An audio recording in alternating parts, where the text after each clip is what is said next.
Okay, good morning, everybody. Welcome to the September 16, 2020 Water and Hydroelectric Operations Committee meeting. And welcome everybody on the Zoom call. I'd like to take a minute just to do quick introductions for those of you that don't know us. I'm Chip Close, the Water Operations Manager. Kean Summers, Hydroelectric Manager. Greg Jones, Interim General Manager. Chris Beerwagen, Division 2 Director. Scott Miller, Division 3 Director. Okay. Having done that first order of business, we'll move on to public comment for items that are not on the agenda. And for those of you on Zoom, if you kindly press *9 to raise your hand if you'd like to make a public comment, we will unmute you and you can provide your comment. Hearing and seeing none, we'll move on to item 1. Item 1 is the minutes from the August 19, 2020 regular meeting. And I will say, given the format that the minutes are in these days, it seems to be much easier to approve them as it's really just a video. So, any comments or concerns from those? No? Hearing and seeing none, we'll approve those and move on. Thank you very much. Item number 2 is requests for water service from the Deer Creek Railroad Commission order. And really, that is kind of mislabeled in a weird sort of way. It should be request for water service from the Deer Creek Water System via the Railroad Commission order. Now, before we could turn down the Railroad Commission if they were. Yeah, exactly. So, before we dive too deeply on this, I'm going to give a very, very brief historical overview on this particular topic. The Deer Creek Water System started in the late 1880s, and it was started by the South Yuba Water and Mining Company. And they established our canal systems that we use today, many of the canal systems we use today, as facilities for hydraulic mining back in the 1880s.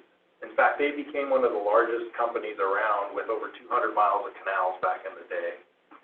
The Railroad Commission? No, this is the South Yuba Water and Mining Company. Roughly about 1883, the Sawyer decision came through, basically put a ban on hydraulic mining in the area and kind of rendered the canals they had built somewhat useless. Some of them were still utilized for power generation and whatnot, but basically they were no longer needed in the scope that they at once were. In 1906, PG&E purchased the facility from the South Yuba Mining Company, and they operated it for the next roughly 21 years. Then in is that online for everyone? So if you can scroll down, Pam, to the last map on that slide deck.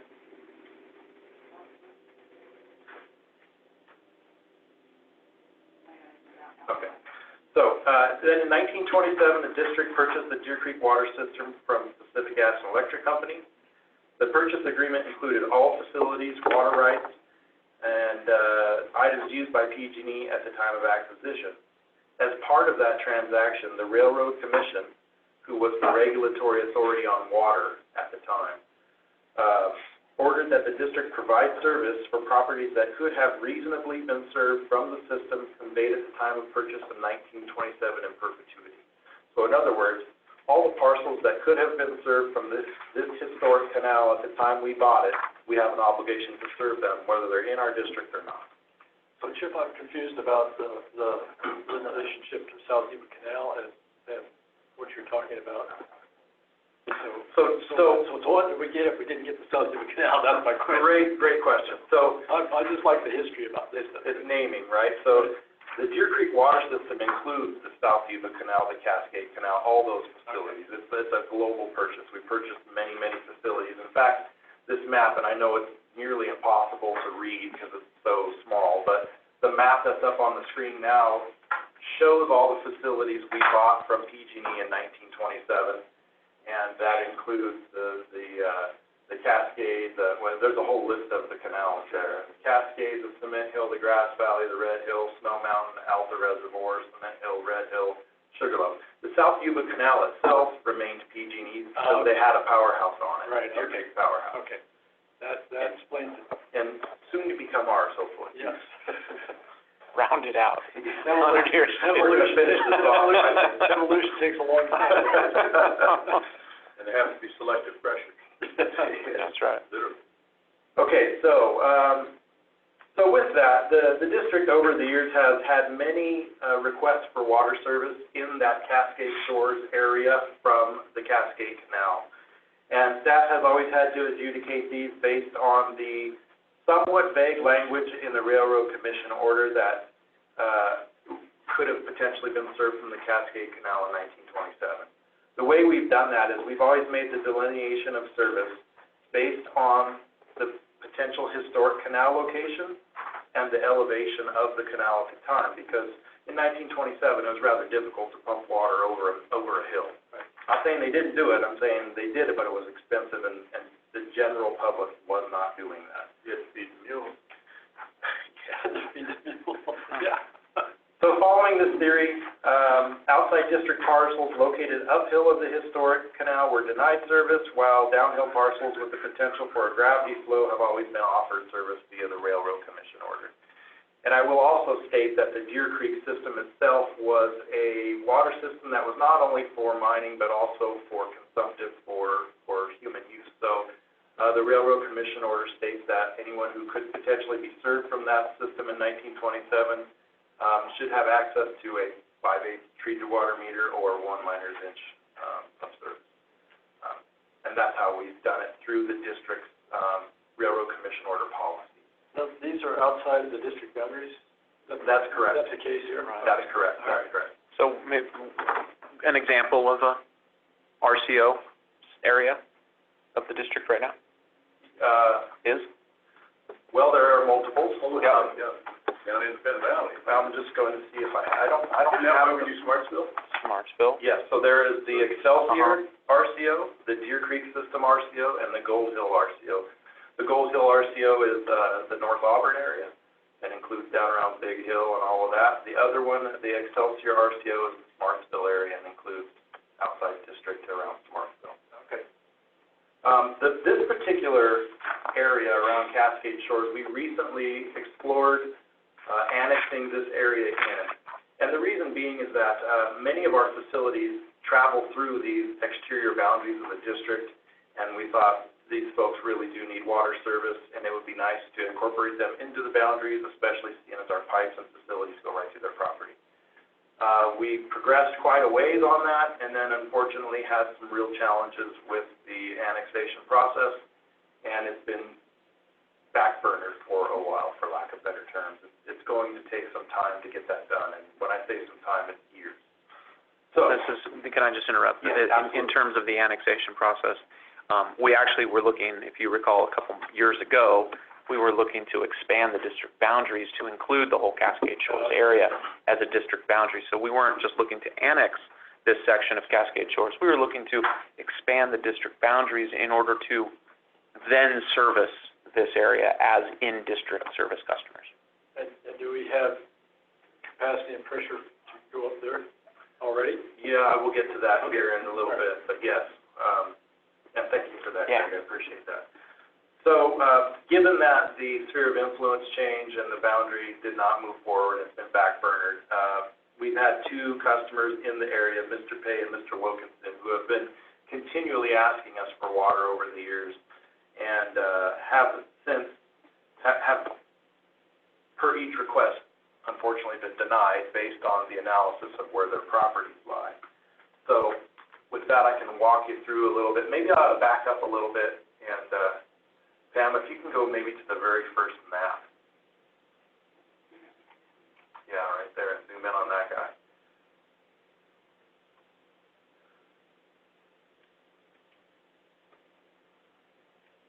And then if you can pull that down a little bit. Okay, so what we've done, we provided a few maps here, and they're in your packet, but the first request is from Mr. Pay, and when we reviewed Mr. Pay's properties, we have found that his particular properties are at a higher elevation than where the historic Cascade Canal once lied. If you look at this map, the squares on the bottom half of the map, in the kind of orange color there, are all Mr. Pay's property, okay? The area at the top of the map that is that is shaded in yellow hashed and then has a red border. The red border up there at the top is the historic Cascade Canal location, and the hashing up from there is the gravity flow from the historic canal at that location, at that time. So essentially, it appears that water service from the historic Cascade Canal at the time of acquisition in 1927 really could only feed down into Deer Creek, which is at the top of the map up in here. Right. So it flows all the way up that way.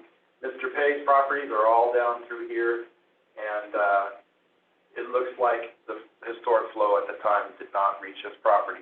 So because of that, we have denied his request for water in the past. And this is for treated water we're talking about now, not This water.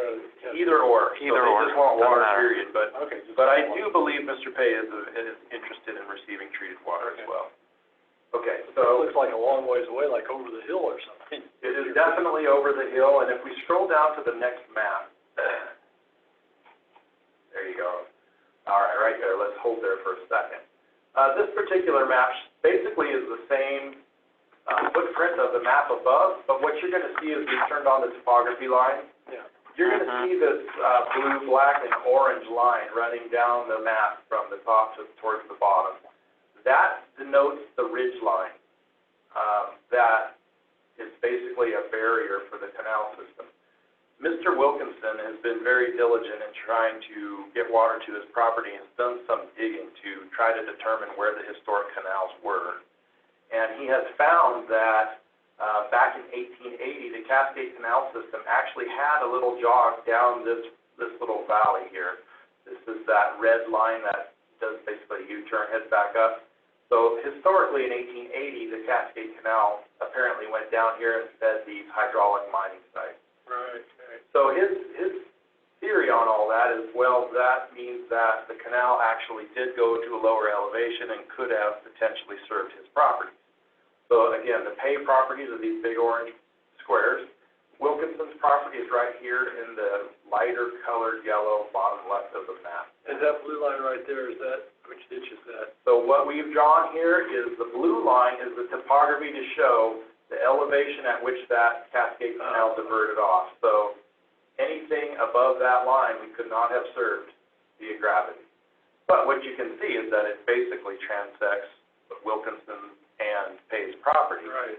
So, although very, very difficult and a long, long ways away, theoretically you maybe could have at the time. However, per the Railroad Commission order, we really only had an obligation to serve those properties at the time we purchased the facilities. And if you remember, in 1927, this little drop down of the Cascade Canal did not exist. It was out of service already. That's correct, yeah. The map that we have when we purchased the facilities does not show that canal. And, 1880 to 1927 is a substantial period of time in which the canals changed. So that's the reason why the denial of water service has been conveyed to them. But at the same time, we wanted to bring this to the committee because it's a difficult discussion, especially as you scroll to the next map, Pam, please. Okay, so for clarification, one more time, the blue line is not a ditch, it's a contour line. It's a contour line, just an elevation at which the canal was at the time. So this last map, basically, again, is the same layout, but what you're going to see on this map is the blue dashed line is our new current facilities. Thanks to the realignment and the construction of the Banner Cascade pipeline, water service is definitely available to all these properties now as far as from an engineering standpoint. But from a boundary standpoint, we still remain under the constrictions of our district exterior boundary as well as the RCO boundaries. So the blue hash line is proposed or it's in place? That's in place. That is our Banner Cascade pipeline. Oh, okay. And I notice what's not shown on here is we also have treated water that runs right along that same alignment. So we have water essentially running right through these folks' property, especially Mr. Pay's property. And so that makes telling him water's not available a very difficult discussion. And in fact, he really worked with us during the construction period and was very cooperative in allowing our pipelines to go through this facility. So this is the pipe, I got lots of questions, I'm sorry. Yeah, no, that's what we're here for. History is- Yeah. It's fascinating me. Yeah. First off, so this is the new pipe that replaced the ditch? That's correct. Cascade ditch. That's correct. All right, so we have a between the rock and the hard place thing. That's correct. So, there is options available. Could we serve these folks water? The answer is yes. It's very loosely tied to the RCO. If we went outside of that, I fear that there may be a lot of requests from others around there that we've always told no. And then from a water rights perspective, our water rights really only allow us to serve within the boundaries of the district, okay? So when we There say- are some pre-1914 rights that predate statehood control of water rights that would allow us to serve outside our boundaries, but those are limited, and we try to save those for only the most dire need. Doesn't mean we can't do it, it's just saying those are the limitations. Another clarification, we're talking about serving but not giving water? Yeah, they would be purchasing water. Yeah, in fact, they'd be purchasing at a 25% markup because they're outside district. Well, So what- not only outside district, but, well, yeah, outside the district boundaries. Yeah. This, Right. that's a relatively key point here, It's very key, right? because it opens up a whole other can of worms. If we go that way. Right, we are serving water outside the district boundary, as Chip says. We do have areas within our sphere of influence that are quote-unquote outside district boundary, but they're islands within the sphere. This is completely outside of the district sphere, which brings us to the rights, the water rights that are 1914 and beyond. What about the caveat of, only when surplus water is declared? Where does that fall into this?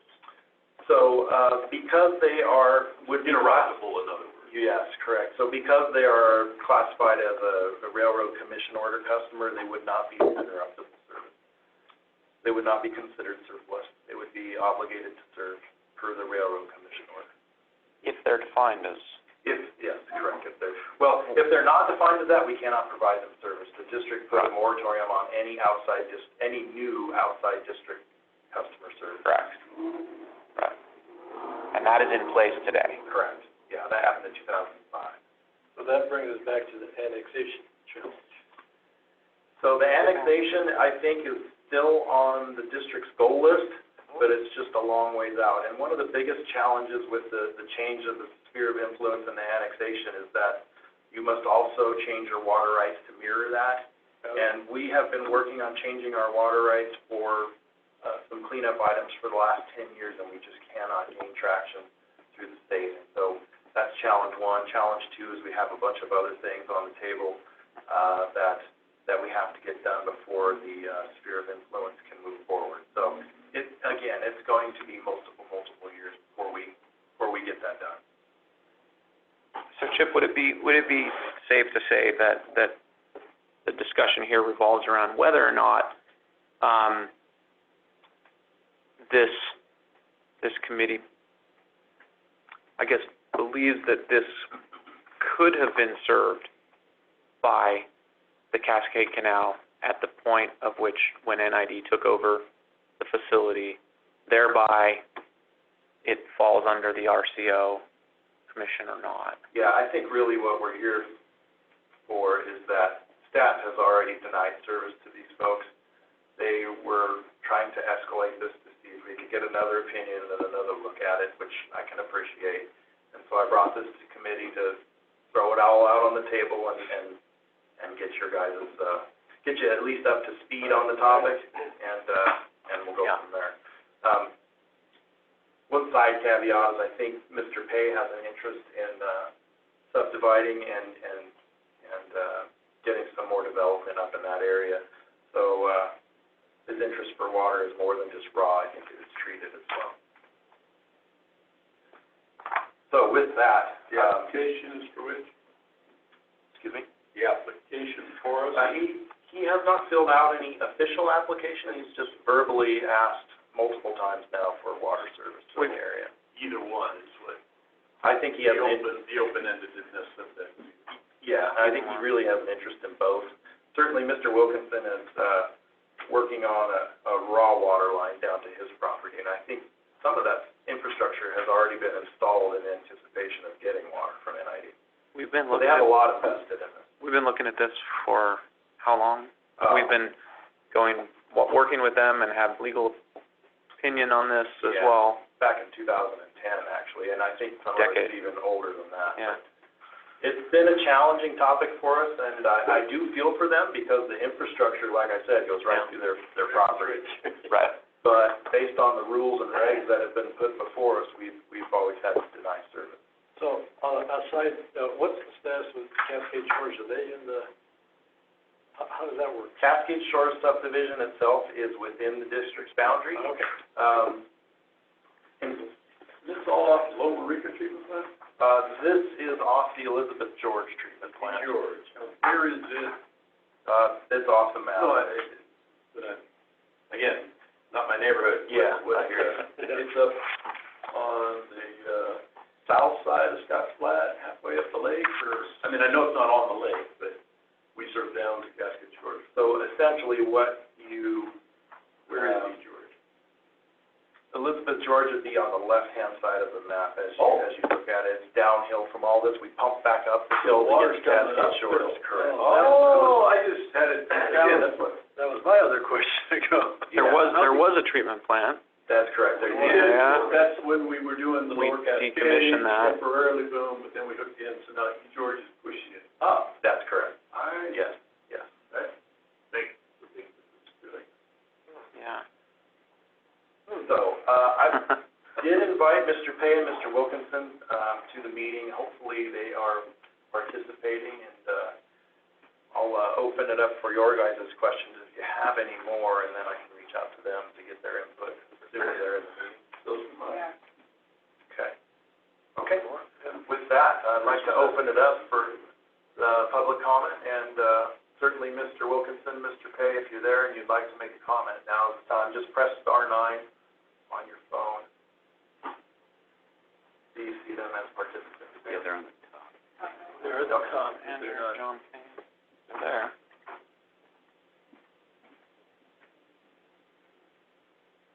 Star 9 to raise your hand.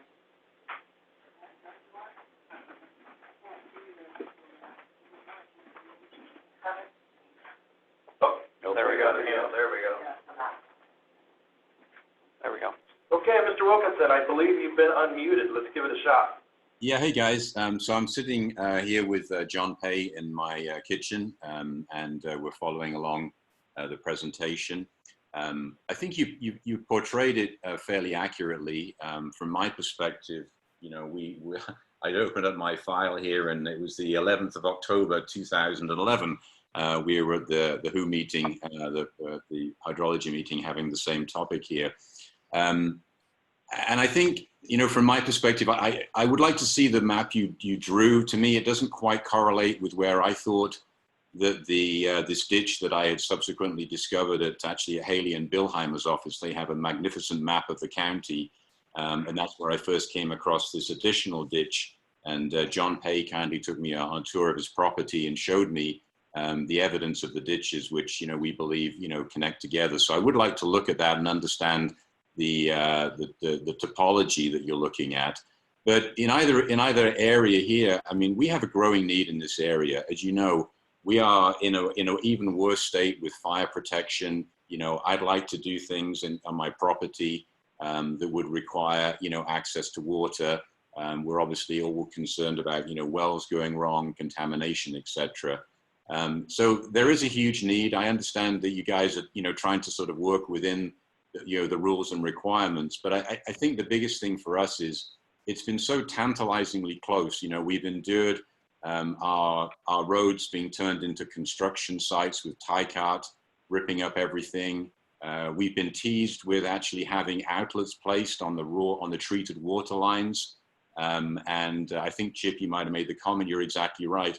You know, we've actually been installing water conduits or pipelines for both treated and raw with the prospect, because, you know, back in 2016, we had a public meeting talking about annexation. So, you know, my request to you guys is that if you would like to look favorably upon our request because of the railroad order, And you've indicated that NID does want to continue with annexation, but at a lower pace with other priorities. I don't see how these two things are really conflicting each other. And I know that once you have access to water, clearly, if you don't have an easement across someone's property, it doesn't really matter whether, you know, the water's available, you need to be able to get it to the property. So I think there is a sort of a limitation as to how much demand you could see in at least the near term here because of the sheer mechanics of actually getting access to water. And I'm very lucky, John is a great neighbor of mine. He's been very supportive of my Nevada County fiber optic project, which I'm up here building broadband in our same community, because again, I've identified a lack, and I've been very focused on trying to resolve some of these issues for our community. So, you know, I desperately want to have water, so does John. You should have also received a request from the Valins as well. And prior to Rem leaving, we did actually write in with our specific requests and why we believe, you know, the water could be made available. And that was following a discussion we had with Rem, and Heck had set it up. And I think, Chip, you were there, and I think Greg was well. And Rem at the time was indicating that he saw additional mechanisms to provide us water. So I guess that's my comment. John, do you want to add anything? You've been even here longer than I. Yes, our family's been here a long time. We've cooperated with NID at every step of the way. I can take you out and show you canals all over the property. The water's been coming there for a long time. And for some reason, you have to go over my property to take care of people downhill. So I can't believe that you couldn't take care of us at the same time. I'm just discouraged that after 10 years, we're still in the same spot. And it doesn't, I don't know. Never mind. I hear your frustration, John, and I appreciate the comments from you and Mr. Wilkinson both.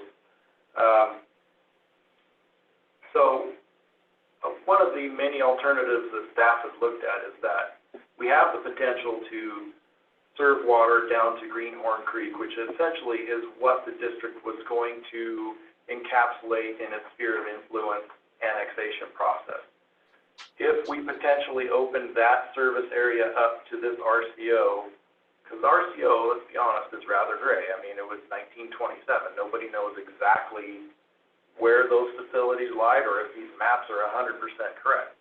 If we opened up that service area to RCO services down, all the way down to Greenhorn Creek, there is a potential of, I think I counted 210 parcels within that area that could request water. The likelihood of all of those folks requesting water from us is very, very small because the infrastructure to get it to them is substantial. So I think if we were to open up that RCO boundary and essentially change how we've analyzed this in the past, we can get Mr. Pay, Mr. Wilkinson some water. We would be subject to others requesting water too. However, I don't feel like it's going to be a huge amount of requests. So they would have to, then who would provide the facilitation, the pipes to do this? They would. They would have to do this, right? Yeah, correct. So essentially, the district would be offering up service if it's raw water from our Banner Cascade pipeline. And one of the things that Mr. Pay brought up is, yes, we've already put service manifolds in the pipe on some of these properties that we've told them you can't have service. So I totally understand their frustration. We're trying to plan ahead, but. And as far as treated water goes, that's a little bit different story. It would be very similar to the rest of our distribution system where really folks can only go to where the treated water line is for service. If they're a long ways away and they want service, probably would involve a main line extension, things like that. So that's even more limited. And are they both requesting raw water at this time? You're open-ended. I think they would like to have both. Okay. If the potential's there. And to clarify, if I recall, the reason, well, as we were putting this pipeline in and when we put in some manifolds, was about the same time that we were moving through the sphere of influence adjustment time period. So we were anticipating to bring this Cascade Shores area down through Greenhorn Creek into the district at the time. So another question is, historically, we have other outside district customers, right? Outside the boundary customers. Correct. And what was the position of this one different? How is this different than some of those others? So, prior to 2005, we looked at outside district customers individually and potentially served them with surplus waters, as Dr. Miller has pointed out. The problem with that type of service is it really only works for agricultural water or raw water, because it's not a guaranteed supply. In any drought year, we're going to turn surplus water customers off, and they'll be without water supply. The RCO, or this particular RCO, because it was consumptive in nature, we wouldn't be able to do that. It's a public health You said that once, didn't you? Yeah, that's okay. I'm going to get this all gelled. So, this is an area where once we establish that service, it would be treated just like our inside district customers, with the exception of the fee. So, those are the options before us, and I think the reason I took this to committee at this level was A, to inform you, but B, to let you know that if we do indeed want to offer service, we could, but it would be a change in how the district has reviewed service from the RCO in this particular area in the past. I will say there are some RCO customers in Cascade Shores already that are receiving water from us, but they're not the length of distance away that Mr. Payne and Mr. Wilkinson are, and they are in a much closer location to the historic canal. That's the main difference here. It always comes back to the adjudication in the future. You have to define the variance, define the exception that we're making here so that, you want to put sport waters into a creek, you got to be able to define how and why that one wouldn't also, the adjudication in the future. So there's some elements here that sounds like this could be defined to that degree, where in future adjudications, we go, no, you don't even have the Railroad Commission or, the historical canal is an element of that, and you know where I'm going. Yep. It's not just a yes or no sometimes. Yeah, right. When we first started doing any of these water line extensions. I'm already grappling with it, it's not a yes or no. We also used to have a lot of variances. Right. Come to the engineering committee. You always go back to the people. Right. And part of it was, if it was just a random variance, then it opens the door, sets a precedent. Right. So if you could qualify it, and this one has a lot of room for qualification. So I'm not against it. We're trying to give water to people. It's one of our edicts of our district. But the adjudication for the board in the future is where you just can't just willy-nilly go, yeah, we go back to these guys, let's do it. I go back to before we had the water line extension program. It was always variance after variance because there was a lot of need. Right. And the adjudication thereof as you look forward. So, again, clearly I'm not against these guys or this project. I think we really have to make it such that this is an exception on the exception. And is that, how doable do we think that is?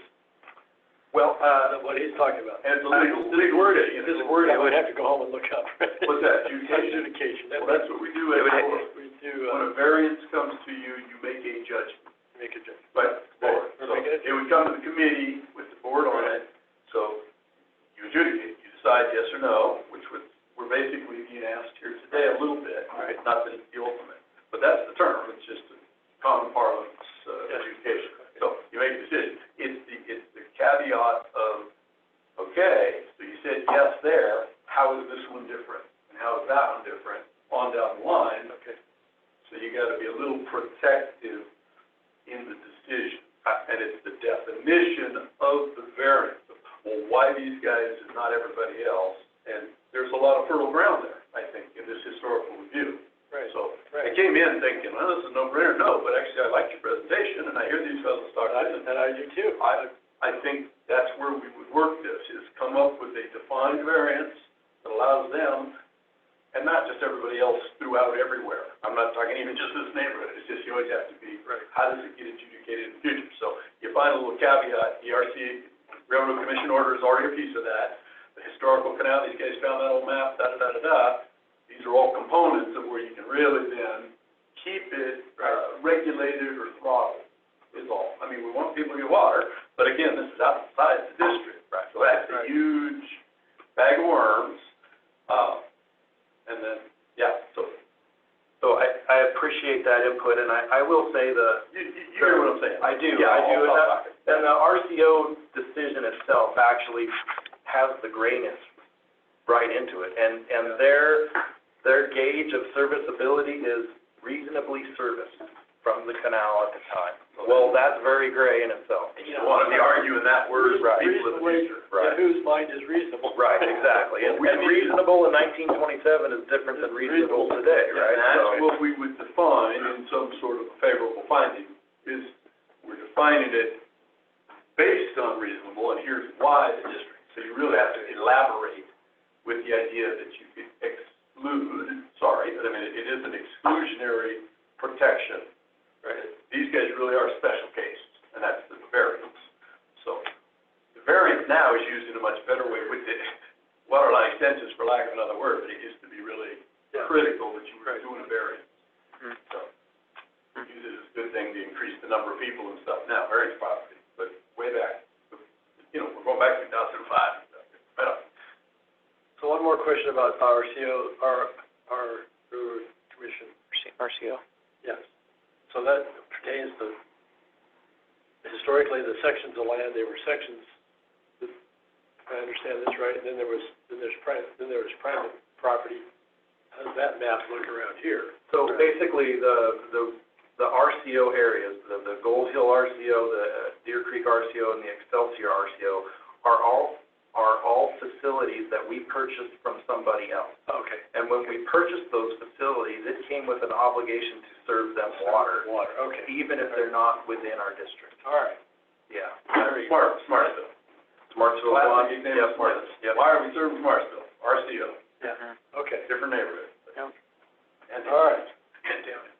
So I'm hearing from the committee then that you tend to agree with the fact that reasonably serviced is very gray, and you, I don't want to put words in your mouth, I feel like I am, but you're okay with staff looking at reasonably serviced in a little bit of a different light than how we have in the past, given the new information of where the historic canals used to run.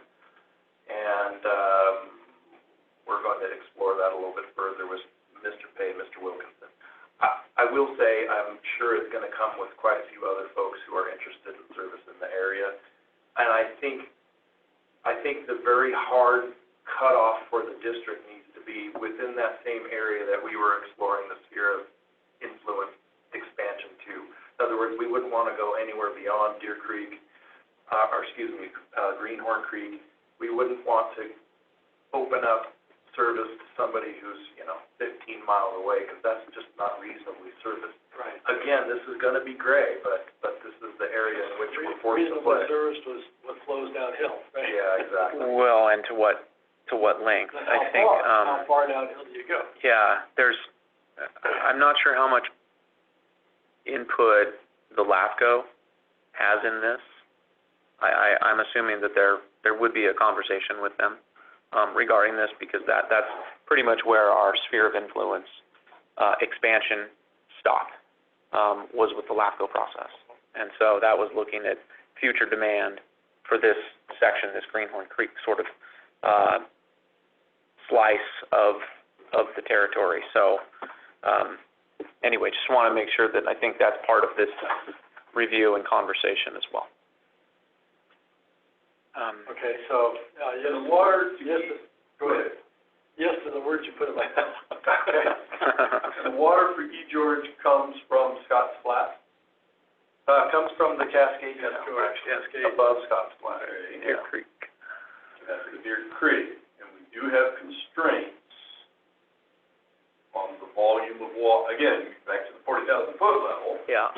as we open things up, where we get the water. And the answer is the Deer Creek system, which has constraints. It's only so big, it's only so repairable. Yeah, I It's think, an old infrastructure, I again. think with the we put in the And new then you mentioned cascade pipe and all of 1914 that, I think that's in pretty good shape. I think the bigger concern is that we can only service this area with pre-1914 water rights. And those are limited. We're not gonna eclipse that amount with this area, but, Is it only 1914 that serves the Deer Creek? it's a mix. Because it's off the top of the PG&E and all that. Correct. So that's where it gets a little nebulous for me too. Yeah. But that volume of water, if I understand, that would serve, if this section went through as an RCO process with the caveats and with the, that would only be served by our pre-14 rights. That's correct. The post-14 could not serve this section. So we are, That's where the legal opinion that would accompany all this discussion would come in, as we probably need to bring it back to committee, is where we're going yeah. here, if you absolutely correct. But part of the, just back to the 40,000 foot level, is a couple of years ago, Scotts Flat was getting pretty low. So then Scotts Flat is fed by the Deer Creek system then. You're saying technically we're taking it from the Deer Creek, but I mean still, so there are volume constraints and capacity restraints. If only we had another reservoir, which would take pressure off the top of the watershed, even here, with the diversions involving that PG&E does. If we catch some rain over on the Bear with a new reservoir, it allows more to come this way towards the South Yuba and the Deer Creek. Because I know we got critically low, didn't we, 2014 or something? Scotts Flat was getting pretty So Scotts Flat historically is a hard watershed to fill that reservoir. It's not that big. So I mean, that's just a reflection, not the particular operations, idea of operations operating, but it's the visual, it's not limitless either. The rights are one thing, but the actual water. So, There you go. yeah. Yep. So, to try to put a bow on it, I think, staff will then move forward with, working with these two individuals to see what's feasible. We'll reach out to LAFCO, get an opinion on that. And then, we will, report back to this committee at some point in time with where we're headed and if we've experienced a large increase in the request for water in that area. I think that's important to know and to keep track of. Absolutely. I think we can bring back the demands that we've assessed through the previous 2017 Sphere of Influence update. Right. We have those. We do. We can bring that back as a point. And has, Manassian taken a look at this?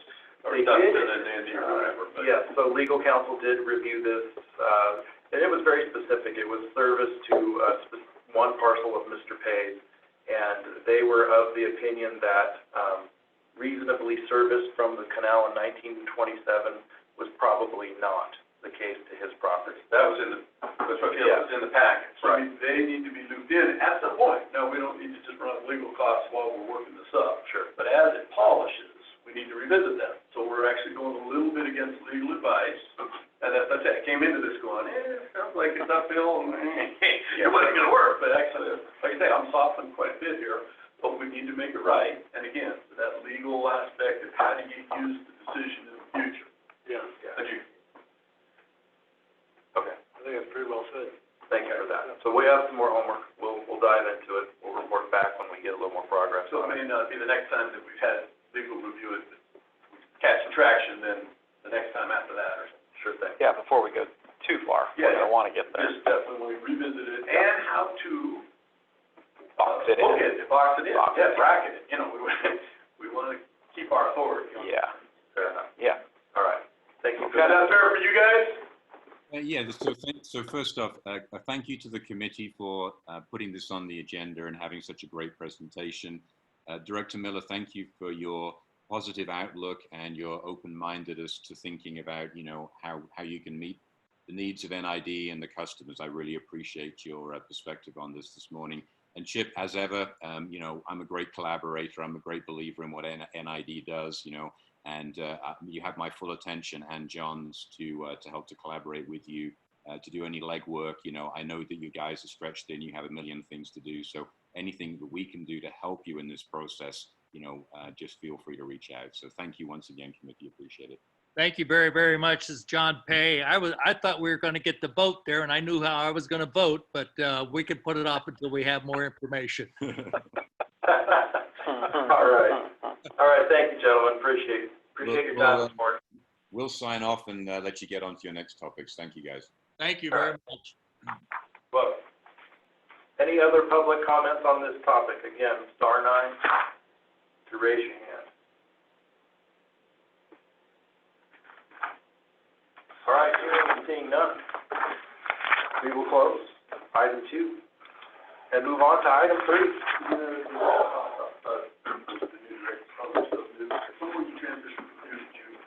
Junior. Well, that's good. Your parlance, the new gets old. Yeah. We're in a whole new election cycle. Right. You guys aren't. It just, it sounds silly for any of you. Did I say that? So Did I it's say that? junior, that's the way they talk in statehood, with There we regards go. to your Okay. veteran, and, how long they've been there. Okay, item 3 is fall and winter water service requests. We're at that time of year. Right down, right. Well, no, I'm trying to use words and definitions that are good. There you go. Not in other words, aren't legit. That makes sense. So here we are, Where's off? September 16th. We got a little less than 1 month of irrigation season left. About that time of year, we start getting a lot of winter water requests rolling in, and understandably so. In the past, we've had many customers come to our board members come to these committees and express their displeasure in the fact that the district doesn't provide winter water service. I wanted to take a minute, and I agendized this item to describe basically that's not entirely the case. We do actually offer winter and fall water service, and we offer that on quite a number of canals. So within this staff report, I have listed all of our canals, and I have color-coded them. What you're going to see in the staff report is that the canals in blue offer winter water service. The canals in orange have a very limited availability of winter water service, and the canals in red do not offer winter water service. And there are a multitude of reasons why we are restricted on winter and fall water services on those red canals. And I listed them in the staff reports, and I can go over them briefly, but one of the biggest concerns for the district is water rights. So in the fall and winter months, we utilize our water rights to capture those natural flows and put them into storage. If we're instead putting those natural waters into these canals to serve to our customers for winter water, it means they're not going in our reservoirs, and we're not storing them in preparation for next summer's irrigation season. That's a biggie for us. And some of the canals in red, I've specifically listed which canals are affected by water rights and water that needs to go in storage instead. So hopefully we've clearly spelled that out. Next is water efficiency. Some of our canals are many, many miles long, and when you only have 1 to 2 customers that could potentially use winter water at the end of a canal, it takes way too much water at the head of the canal to make it to the end. By the time you get through losses and thievery and whatnot, that makes efficient water service for those folks is just not feasible. Next is the PG&E outage. There are many Placer County canals that are affected by the PG&E outage. Essentially every year on October 15th, PG&E shuts down their system, which affects the delivery to many of our canals, and we just can't get the water to them, and therefore offering the winter service, we just can't do it. It's not really even in our control. NID facility maintenance, obviously the winter months is when we take care of our canals. And to be quite frank with you, the season from October to December is really the peak of it, because the rains haven't hit. We need to get in there, we need to get our work done before the rains hit, and we can't work. So there are a few canals that we know we have to maintain every single year, dig them out, do those things. Those canals we don't really offer winter service because we know we're going to be in there digging them out. This one's a biggie, and I don't think most people realize this, and that's that these canals were constructed for irrigation purposes in the middle of summer, meaning they were designed and built at high flows. All of our service outlets for our customers are set high up in the water level so that they get the appropriate 6 inches of head for the water they've purchased.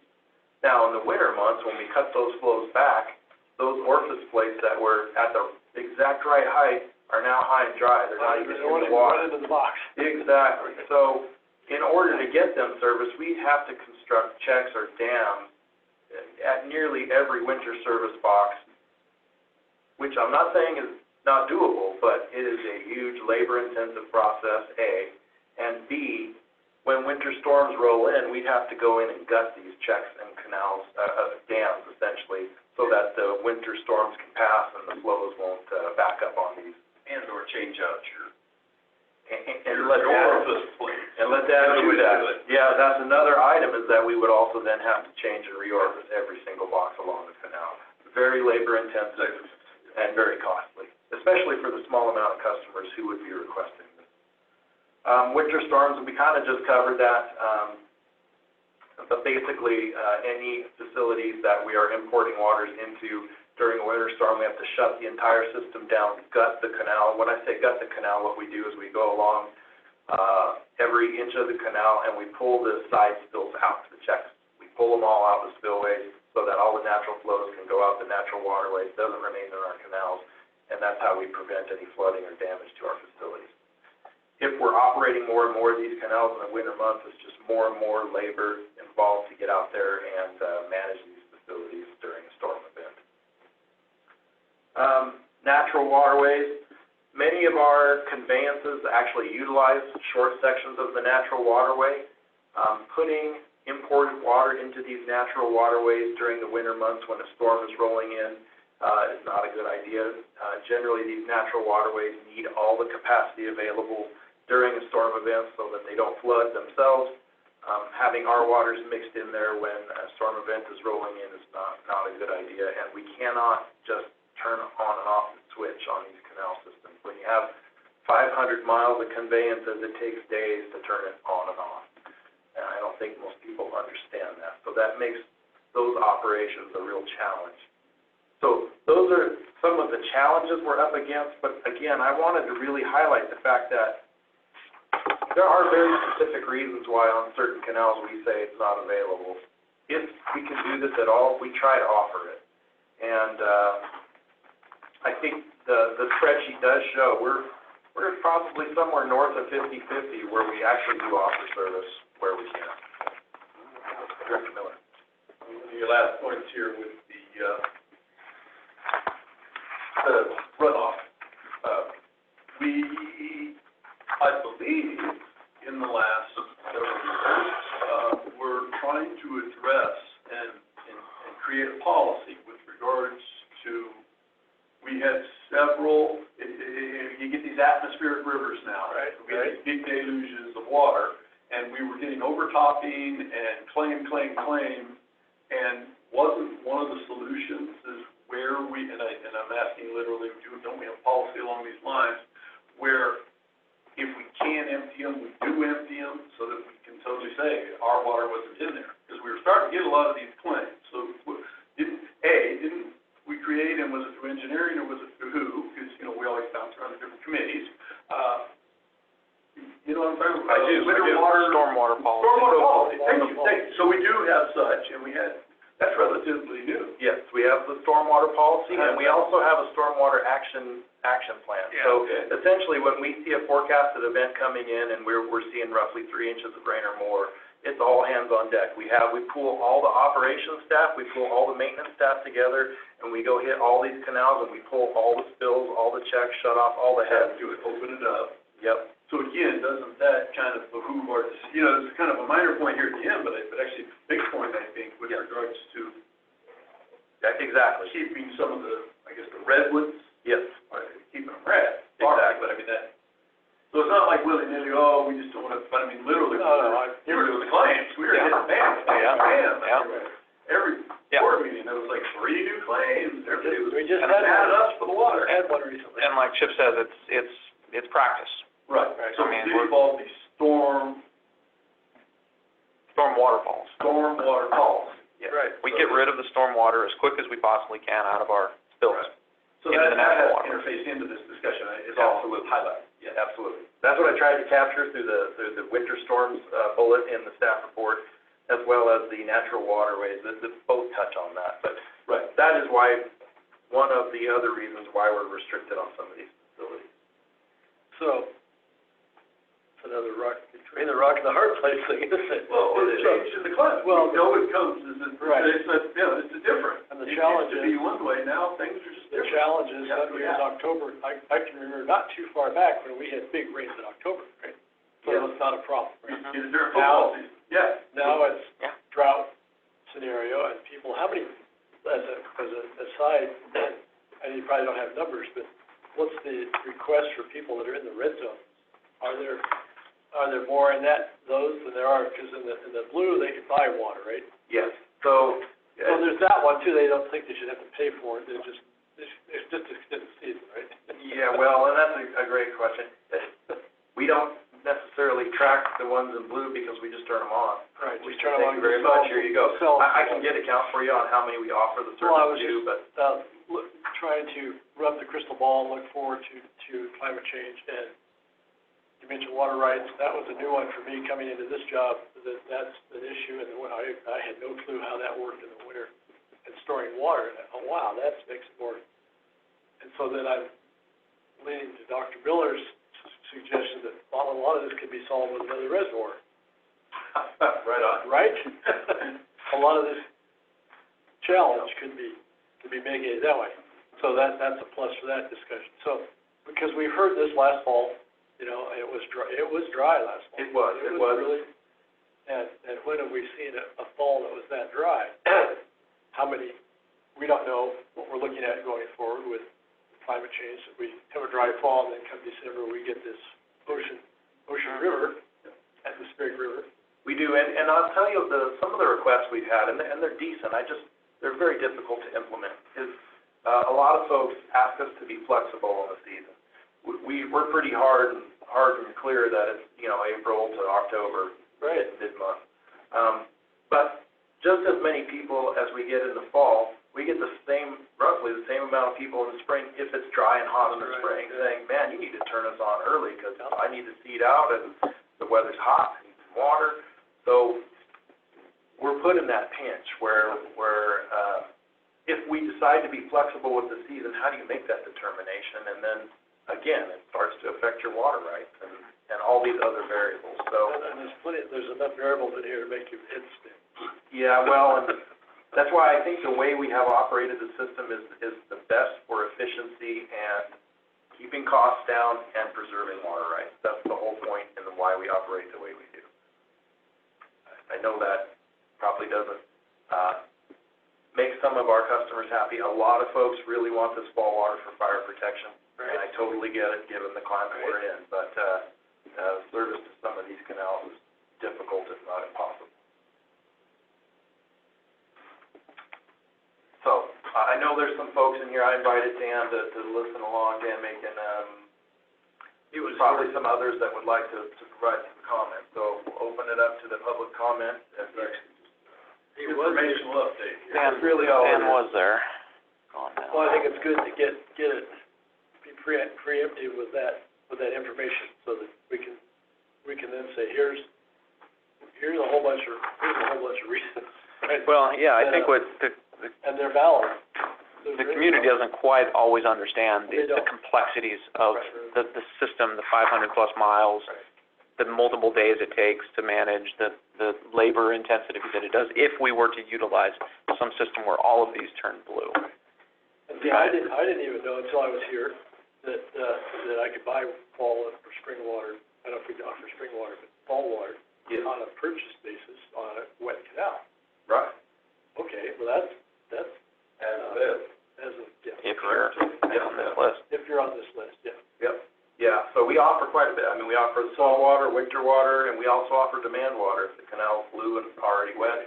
So these folks in the red primarily that are, I know where they are. We know where they are. Yeah. There's some dry lands out there. Sure. Okay, we have Sid on the public comment portion. Go ahead, Sid. Hey, good morning. I couldn't keep my mouth shut when I've heard both Director Miller and Director Beerwagen referring to what a wonderful benefit a new reservoir would be. And I just have to add, that would certainly not be without cost. So your flip remarks are rather not necessarily pertinent to the discussion on your agenda. So just wanted to say that. Okay, Sid, thank you. Thank you. Didn't hear you both, but, Anybody else public comment on this topic? All right.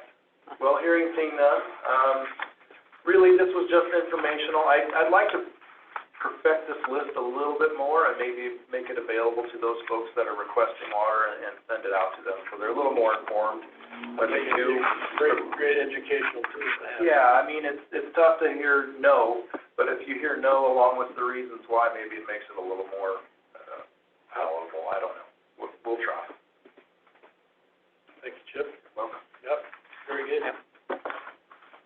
Okay, just close item 3. are we, on this topic, bringing back, this is informational, but the whole spring thing, we do seem to be faced with the change in the climate, and there was a big push last year, and the year before, but mostly, people were requesting, sending letters, and so where are we in that process? Is it an agendized item? Was this just it? For like a shoulder season, the spring in particular. This one, we're talking about, this is the fall. Yeah. Honestly, this is as far as we've made it on that topic. I really haven't, I haven't pursued the adjustment on the springtime. The discussion was shoulder seasons, period, right? It was fall and spring. Right, and the agricultural people were out. And so that led me to dig into these facilities. Some of the same reasons why we can't provide fall and winter apply in the spring as well. It's the same constraint. I understand. And I support how staff's been running things. Yeah. But again, my advocacy is, take a look out the window. Yeah. Things are different now. Right, that's. I've been working on it for 6 years. Right. Thank you very much, Sid. Because I'm an old zoologist, or 63, I guess is old. And yeah, no, it is all this at the same time, and we need to adapt. So historically, here's how we've done it. The water rights question is huge.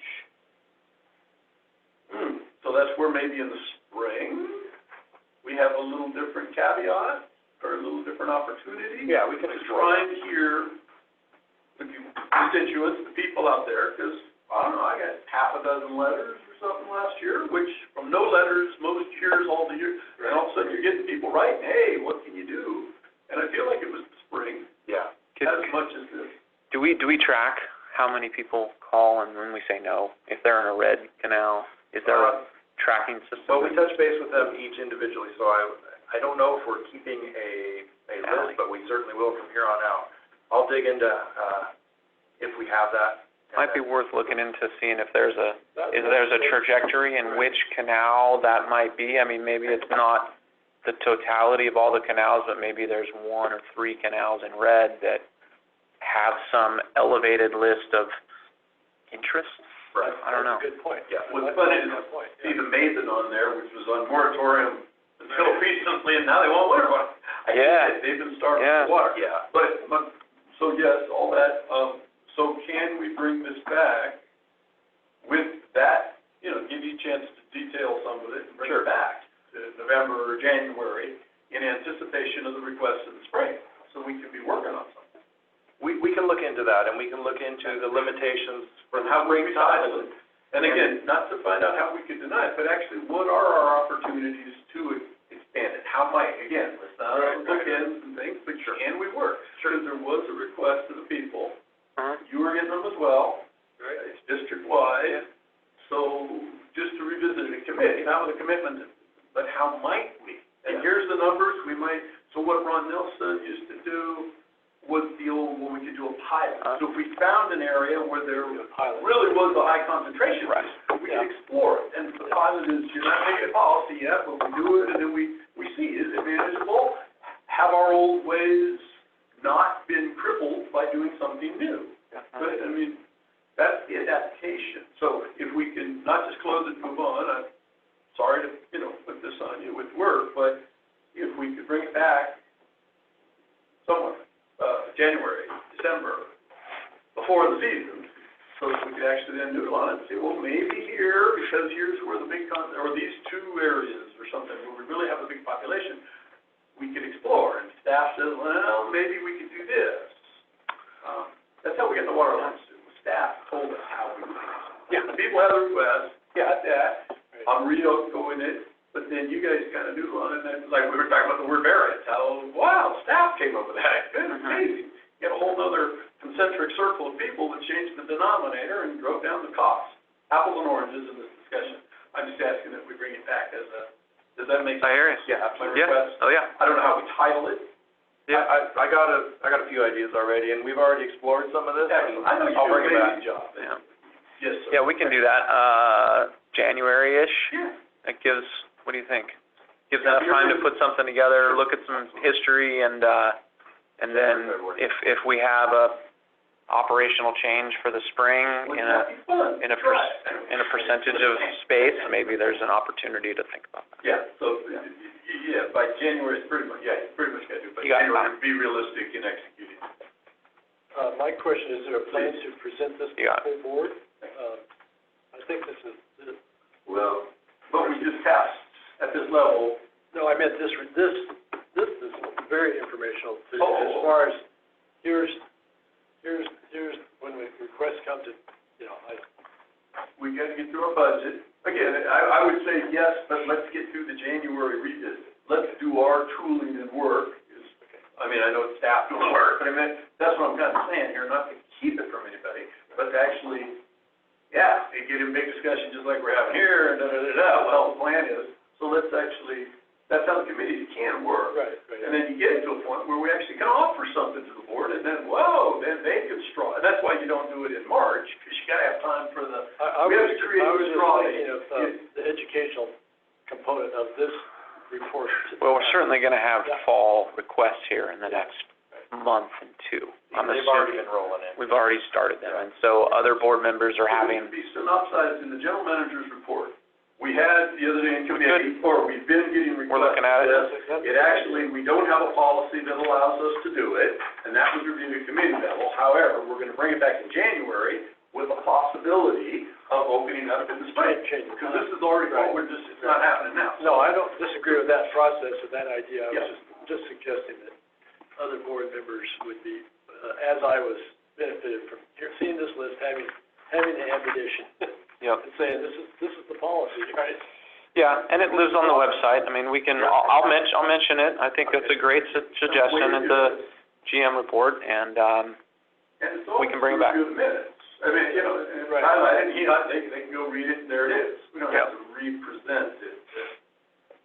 I don't, we get a agree. little stretched out on some of these meetings sometimes, so I'm trying to be proactive in a way to still bring it back to the full board, but let's do our due diligence at the committee level, where we really are getting something done. Yeah. We've gotten away from that a little bit with the committees, and it's so effective to kind of, we got a seed, we got let's nurture it a little bit. He can report on it that we're actually gonna try this, and so the board can expect a full report end of January, because if we're bringing it back as the, to the committee, it's right. That sounds good. Okay. It decompresses it for staff too. Yep, that sounds great. Okay. Okay, so yes, time. Thank you for that. Item 4. All right. Thanks, man. We'll go to the first slide or the next slide. So first of all, our summary of our outages in the month here of August. Overall, it was a pretty good month. Dust Flat number 2, that was a planned outage. PG&E occasionally will shift loads on their transmission lines. We have to shut ourselves down. They move things around, so we'll get paid for that. Rollins Powerhouse, we did have an operator error that caused us to trip out there. Significant issues out at Scotts Flat, and we typically see this in the hot summer months. We suspect that PG&E has one of the phases on that distribution line overloaded, and so it will start to work. Our powerhouse will start to chase it, and we'll start putting a whole lot more current out on one of the phases than the other two. Eventually, the powerhouse says, hey, this is too much, it'll trip offline and protect itself. When that starts happening, we'll start calling PG&E real regularly. Yes, sir. So you mentioned the temperature and the weather in that respect. So is it the ambient temperature affecting the breaker to put it into the house, or is it the draw and/or combination of all that? But I mean, is there an ambient element to the breaker itself, to the relay? No, we suspect that it's It's 90 degrees, it's already 90. Then it heats up 10, it clicks. No. Yeah. Yeah. Okay. We suspect that it's loading on the line, so everybody turns on their air conditioner, and they've got more people on the C phase than the A and B phase, so it draws a whole lot more power that way. And actually, I mean, normally that's a value that we provide, right? We generate whatever load is out there, but at some point we just can't support it without damaging. The relays are not really affected by ambient temperature, short of 120. Yeah, there is a temperature rating on them. You know, we had the big dome there, and boy, Yeah. about those dates. Yeah. So more a draw issue. Yeah, and so PG&E eventually, we seem to be able to talk them into doing some switching on their side at the substation. They won't exactly tell us what happens, but the problem miraculously goes away after a couple of weeks. They end up switching back in the winter, and then we have this conversation back and forth every year. So, and then we do have a problem with the PLC out there, the programmable logic controller. We think we've got a card going bad. You plug cards into them, and they tell the computer what to do out there, and we're close to having that thing figured out. But I think we've got it on that last trip, but we're all right, and we will be all right moving forward. And then Combi North, PG&E did some line work out in the area, and so they shut us down during that day. So that kind of.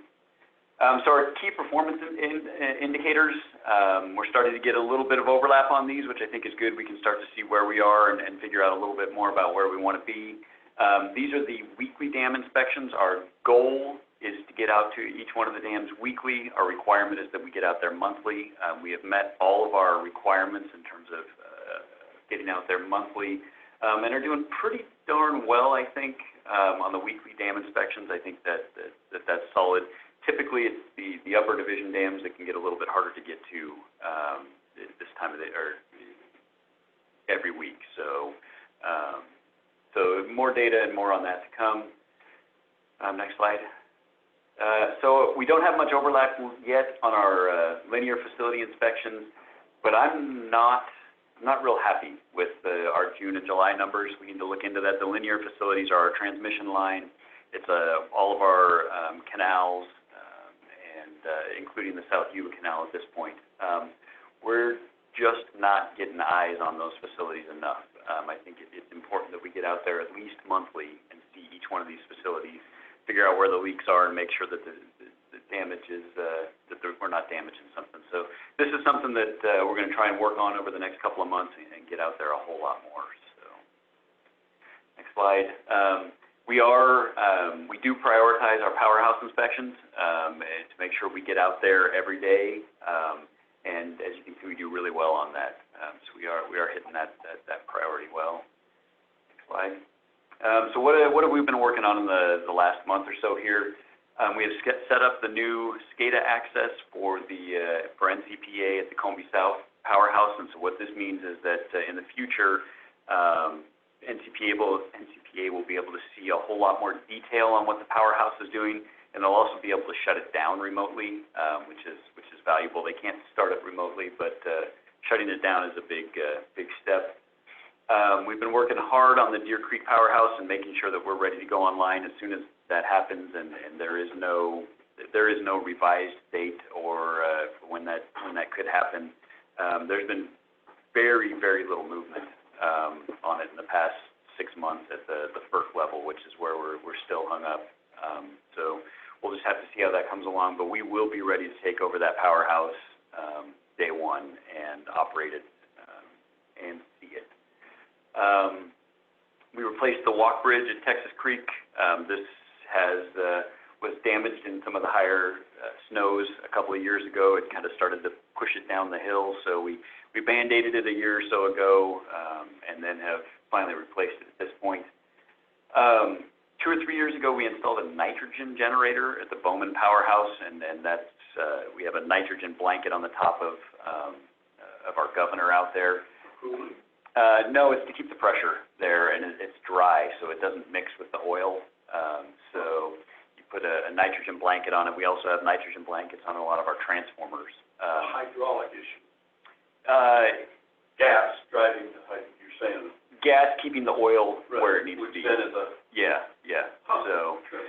So historically, we carted large cylinders of nitrogen in and out of the Bowman Powerhouse. That became a real problem, especially in the winter when you're snowcatting in these large cylinders. And so what we did is installed this nitrogen generator, and it's worked well for 2 or 3 years, and now we're having problems with it. So we pulled it out, shipped it back to the manufacturer.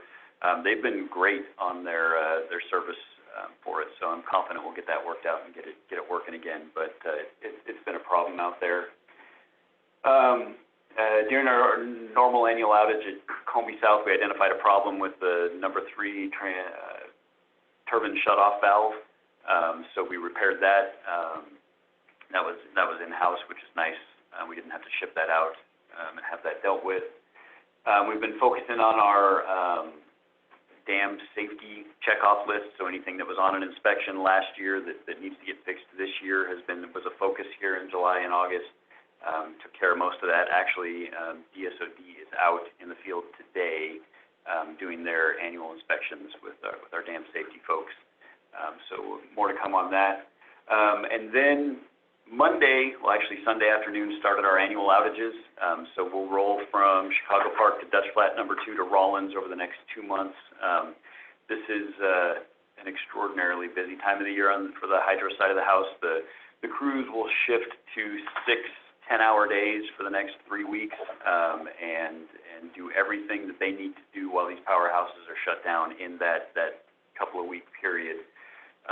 So there's also a lot of work that leads up to that. So we've been fabricating panels, we've been ordering materials, we've been bench testing everything that we can bench test and getting everything ready to go. So it's as seamless as possible getting the equipment in and out of there in this period that we have allowable outages. We've also started work on the Rollins 60 kV breaker replacement. Right now we have an oil circuit breaker down there at Rollins, and it is outdated technology and at the end of its life, so we plan to replace that next year. I bring this to the committee to make sure it's on your radar at least a little bit, because we're planning to replace it with a vacuum circuit breaker. Typically at these voltages, the traditional answer is you go to an SF6 breaker, so a gas insulated breaker. The problem is that SF6 is the right word, it's a significant greenhouse gas, and so it's really falling out of favor and may not be compatible with future California law changes. So we're looking at this relatively new technology, this vacuum technology. We won't be the first to use it. I get my M's confused. It's either a Modesto or Merced that has installed a handful of them down there, and are very happy with the technology, so we've been working with them. But we will bring a recommendation to either the APC or the board, depending on when the timing works out, for a sole source award for this vacuum circuit breaker. There is one manufacturer in the world that makes these at this point. All the other ones are starting to come on board with it as the SF6 gas gets phased out. But like I said, I just wanted to make sure that was on your radar. And then again, we're working as much as we can in the upper division right now to get everything done up there that we can before the winter sets in. It feels like it's just around the corner. I don't know where this year went, but it's there. COVID. It went COVID. I don't know. Yeah, something happened. And so then on the dam safety compliance admin sort of side, NERC continues to put us on notice that the next thing that they're going to regulate is the supply chain. So where do you buy things from? Which manufacturers do you get them from? How are those manufacturers vetted? And it's going to be an interesting process, because I think they're trying, yes, sir. Homeland Security influence, or what? Yeah. There was an executive order that the president put out a while back that you won't buy anything from, it says enemies of the United States. And so it's, what does that mean? There were, China, what did they just send a bunch of N95s? yeah. To Chicago, and again, it's like fake Lipitor. Seems to come from there. Yeah. Sorry. But the supply chain problem is even bigger than that, right? So if you have a manufacturer located somewhere that you trust that's not an enemy, but they get their microchips from somewhere that is an enemy, how do we work this? It's going to be a real challenge, but NERC is watching it closely, and we're sucked into that. We have to respond when they send us requests for information. So we've been working on that. We also spent a significant amount of time responding to the Water Board's water quality certification that they sent in for the Yuba Bear project. We talked about that in closed session with the board a couple of weeks ago, and that response was filed on Friday. You guys have seen that response. Let's see, we also continued development on our implementation plan for the new FERC license. This is the season where we start going through and updating all of our documents, our annual updates for the emergency action plan. You're saying, was that a 401 thing? Correct. Yeah. Correct. So okay. Yeah. Yes. We said we did. Sorry. Yes. It was the last topic, yeah. So we're working to update our emergency action plan. FERC requires that we do that, and they also require that we dust off our security documents every year, review them, make any changes that are necessary, and submit a letter to them that says we've done that. And then we've been working on a vegetation management plan for the powerhouses and the hydro facilities, trying to get some guidelines on how far back do we clear everything to respond to fire. And it's surprisingly, there's not a whole lot of guidance out there for powerhouses. It caught me off guard a little bit. It's easier to find recommendations for what to do at your house than it is for a powerhouse. So we're working our way through that and figuring it out. It's a reasonable start. Exactly. They already have, but. And that's kind of where we've landed is at the very least, we got to do what a homeowner would have to do. But in reality, we should probably look farther than that. So we're developing those criteria right now. You like to keep your goals attainable. Yep.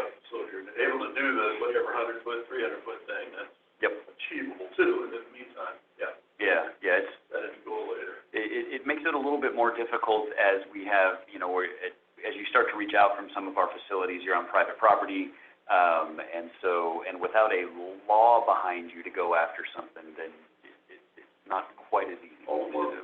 Yeah, so that's kind of like, I guess, what they do with the homeowner. That's why it's a homeowner thing. They can do what they can do. Property lines. How close to that trip? Yeah. So we're working through that. We've also finalized the generator and transformer testing matrix to satisfy the insurance requirements. I don't know if you noticed, but when the insurance package came through, we have some significantly high deductibles on some of our powerhouses. And so the insurance companies came in and said, hey, look, if you want these deductibles to come down, you're going to have to provide us some additional information. So we've developed a matrix that says what we're going to test, when we're going to test it, shipped that off to the insurance company. They said this looks good. And so we're actually starting to implement some of that testing during this outage right now.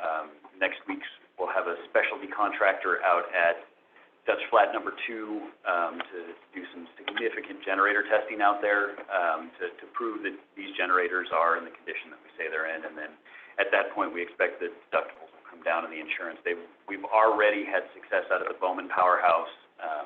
We did a fair amount of testing down out there, and our deductible was lowered from several million. I want to say it was $3 million. Yeah, to about 200,000. Yeah, so it is a significant impact. Yeah. So that's good news for the job you've been doing.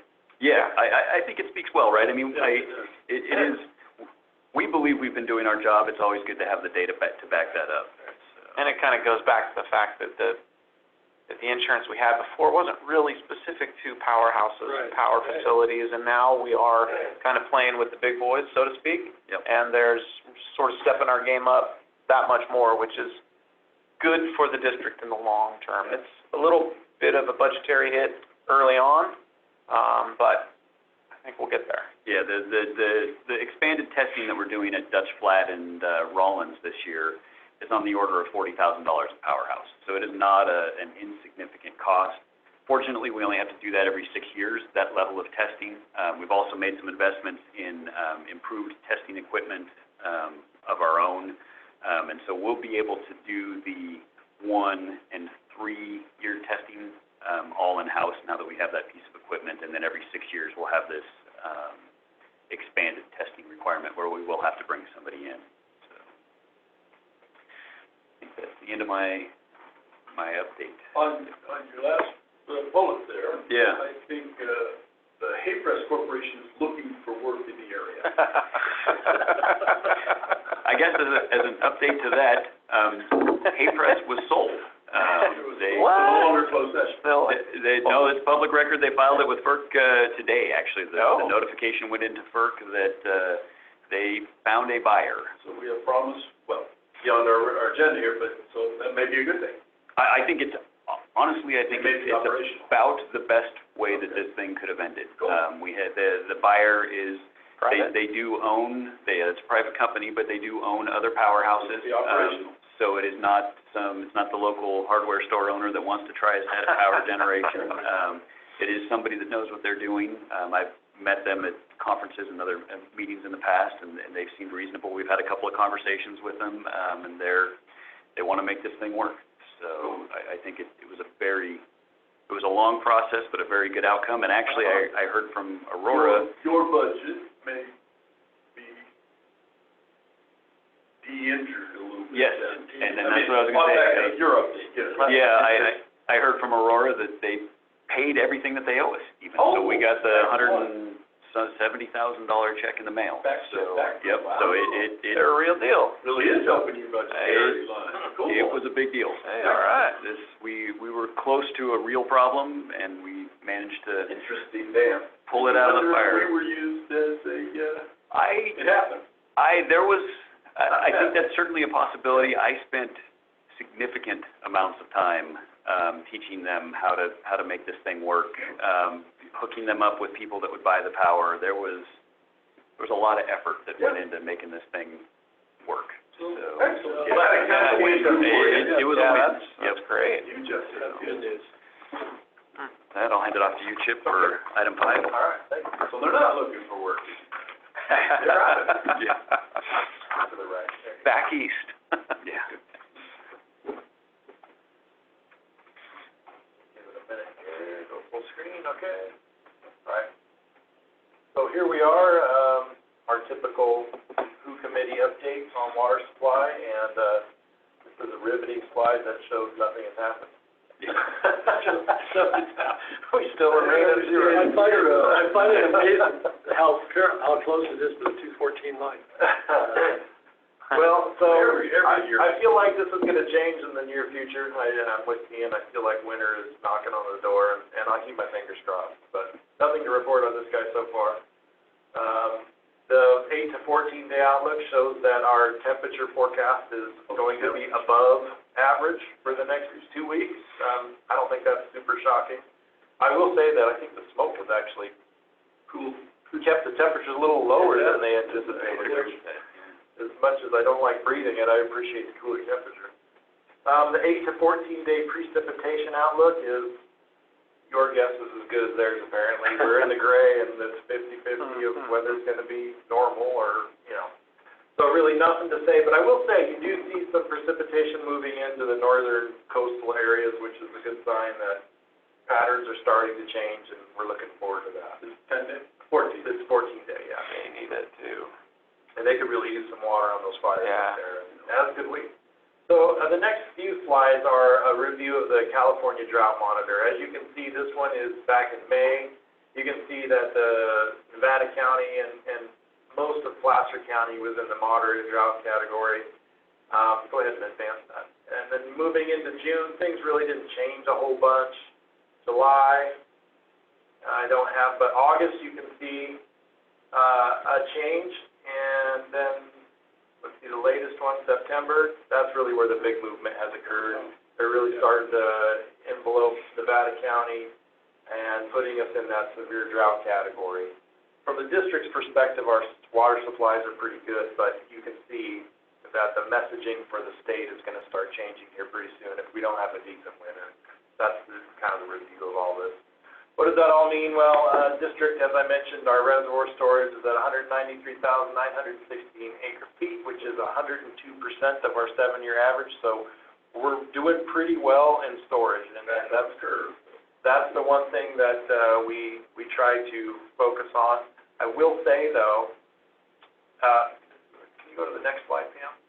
So looking at our forecast at the beginning of the season, we forecasted to be quite a bit above the average carryover, but being as we have witnessed the hottest summer on record in a long, long time, we have blown through this forecast and we're actually using more water than we anticipated. And I would imagine our carryover storage at the end of the year is going to be right around at that 100%. Certainly less than we anticipated, just because water usage was high. Treated water use for our customers actually reflects kind of the same thing. For most of the summer months, folks did a great job conserving and actually used quite a bit less than the 2013 baseline. But for the month of August, things picked up. It was hot. It was hot and dry. And so, you know, outdoor irrigation continued probably at a higher pace than we've seen in the last few years, and that results in higher usage. So I think that's what you see in that slide. As far as our activities report, we feel like we're past the peak in the irrigation water flows. We have started slowly cutting back the heads of the canals where we can based on customer usage. We're prepping for our off-season outages that are coming. We have some real big ones coming this fall with the Combio for second phase of that project moving forward. We're prepping for some pretty big outages there in coordination with Hydro on the powerhouse. We went through the PSPS event. We had to deploy generators at multiple locations. I'm happy to say that our new purchases really came in handy and were very critical during this PSPS event, and we were able to continue all services uninterrupted. Trash rack cleaning has begun. It's that time of year where leaves are falling, pine needles are falling, and racks are clogging up. So we're basically visiting these facilities daily and cleaning them out with a hook cord. And then we also attended the Fire Victims Informational Meeting at the fairgrounds for the Jones Fire. We had a representative, Matt Halverson, was out there for us and letting those folks know what we offer and what's available to them from the NID following this, if they were affected by the fire, essentially. Treated water production, 441 million gallons for the month of August. Again, we're cranking away. A lot of volume.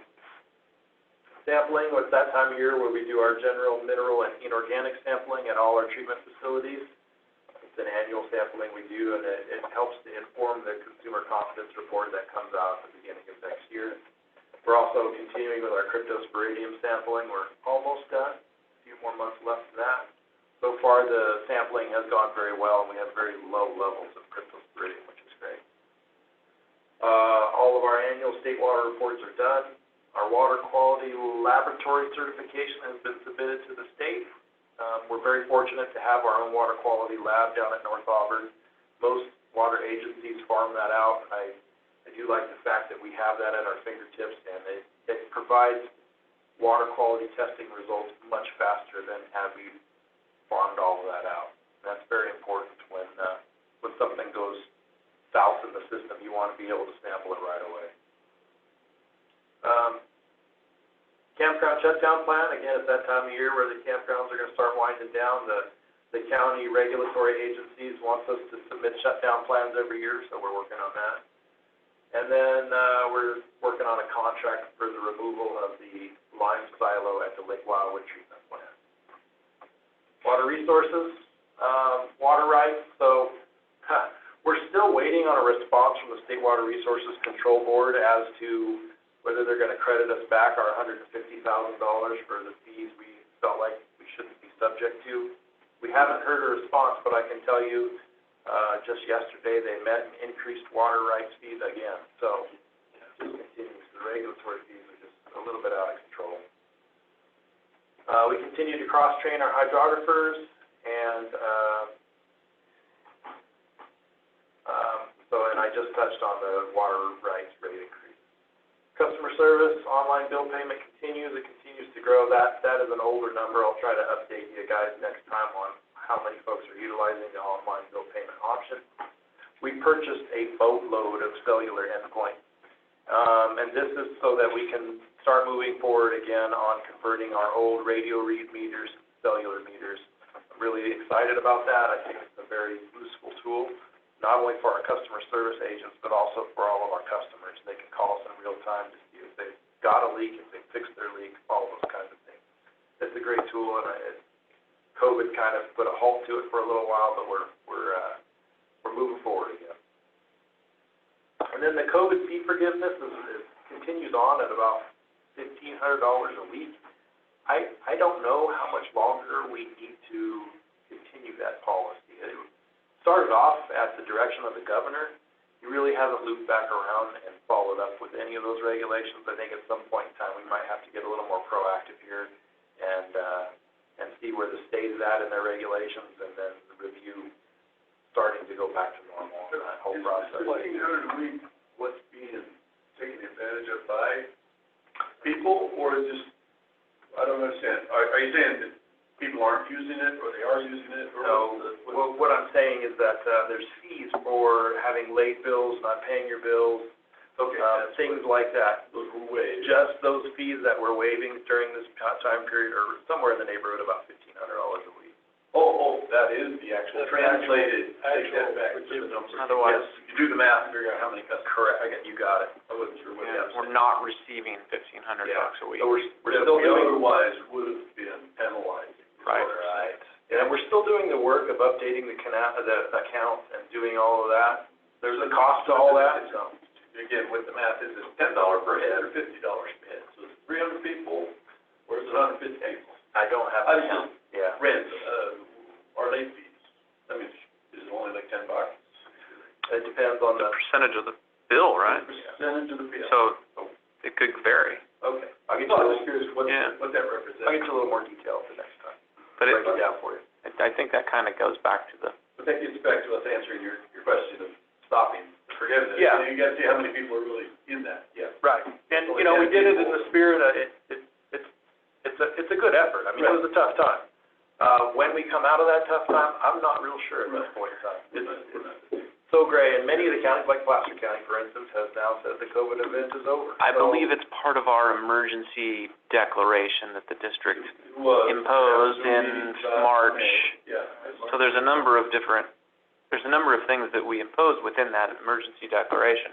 And Placer just relieved their emergency declaration Yeah, to the chagrin of others, yeah. I believe.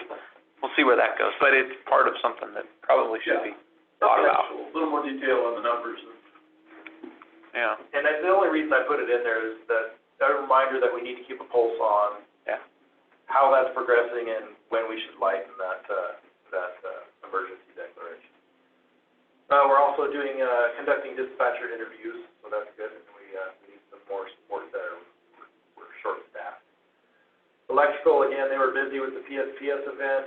I think the Bear Valley House stuff has not, it's on order. All of the switchgear and NCCs and all that stuff is on order, but not here yet, so they haven't really made it too far on that. Hard lock system install in the East Annex is done. They're working on heat and air. They're pursuing redundant equipment for the Lake Wildwood treatment plant and assisting IT. I get a kick out of this list because these are our electrical guys, but you can see they truly do a myriad of different things. They're kind of the jack of all trades here. We appreciate them though. So this is the metrics that we're going to go through. So new treated water accounts, we had a whopping 6 for the month of August, tracking along with years past. New raw water sales, this one's interesting to me. Years past, you can see August is generally a pretty quiet month, but the this year, that black bar is way up there. We had a lot of folks asking for raw water late in the season this year, hot and dry, and so, yeah, a lot of demand. Next slide, we had a few folks actually cut back, but obviously not nearly as many as asked to request. Scheduled treated water outages, we had 14, kind of tracking with historical, so nothing unusual here. Emergency treated water outages, we only had 3. That's a pretty good number for the middle of summer. Usually summer months are busy because of the high flows through the pipes. And then scheduled raw water outages, 0. Try not to disrupt flow to our ag customers. And then that's also shown here, our emergency raw water outage. We haven't had one in a couple of years now, knock on wood. And then last, As an outage discussion, I called Chip the other day, there was the follow-up on the fire hydrant. Was there an outage? Was it an overdraft? What do you think? I can touch base with you after the meeting, but essentially I think they tapped onto the wrong fire hydrant. To the wrong one They tapped onto a private hydrant, yeah. Ah, Yeah. that was my suspicion. Yeah. But I don't, okay. Yep. And then total calls into the district, we had 1,720 into the dispatch desk. And again, being short-staffed, that's a lot of calls for one person. And then the customer service folks also fielded quite a few calls at 2,066. And then we also fielded 164 email requests. So back to my point, independent of where and who, if there had been, if it had been our hydrant, it would have shown as an outage. that's correct. That's us. Yep. It's good, but then there was a specific question about an outage. So Yeah. they hooked into the wrong system. They- I like it. Yep. I mean, that's a good answer.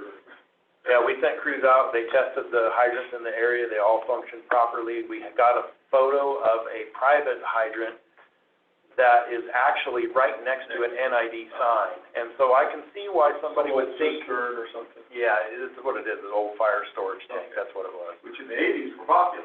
Yeah. But then they would, right now they're not even recognized anymore for the fire. Right. So did you give feedback to the, Yeah, that's what I'll talk to you about after. okay, yeah, but try to call people. Yeah. Thank you. And that wraps up my report. Any other questions? Good. Okay. With that, I think we can close the WHO committee meeting. Thank you, everybody, for participating. Thank you. Thank you. Look at that, good meeting. Good meeting.